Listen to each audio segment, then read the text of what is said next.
Good evening, this is Mark Blaine for MIU 1208, Week 2.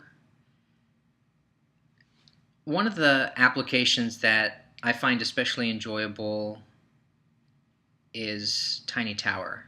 One of the things I like about it is I can jump into it for 10 seconds, deliver a person to a floor in the building, make a few dollars, restock some items. I can hop in and hop out. I can take advantage of the mini micro breaks during my day and make some kind of progress during that little bit of time.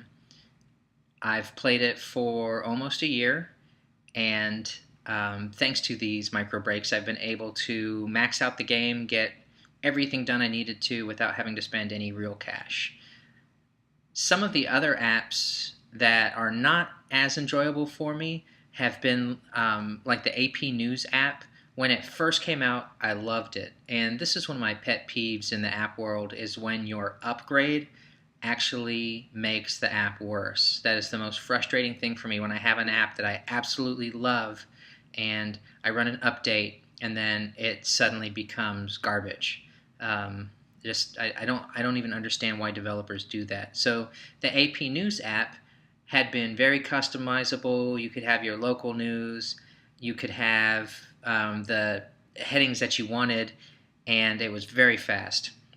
Then they ran an update, completely changed the look of the app, took away a lot of the customization. For whatever reason, New York's local news always showed up there. I couldn't get San Antonio's anymore.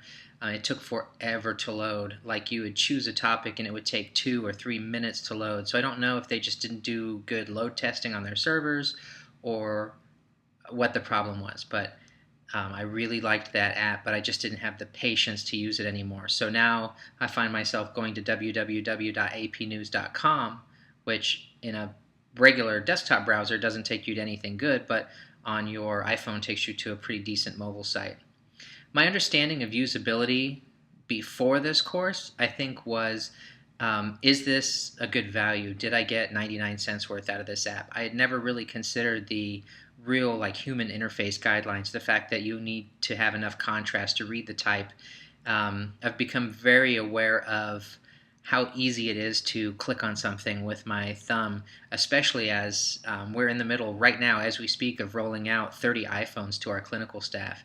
And it's funny, we're taking them from Blackberries, where I always hated that they didn't have a touchscreen and they had a mechanical keyboard. But what's funny is for our nurses, that was actually an easier interface for them to use. And I find that they have a hard time hitting buttons on the iPhone. It's like they lack the dexterity to aim it. So that's my revised understanding of usability, is that a person has to be able to click without selecting the wrong item.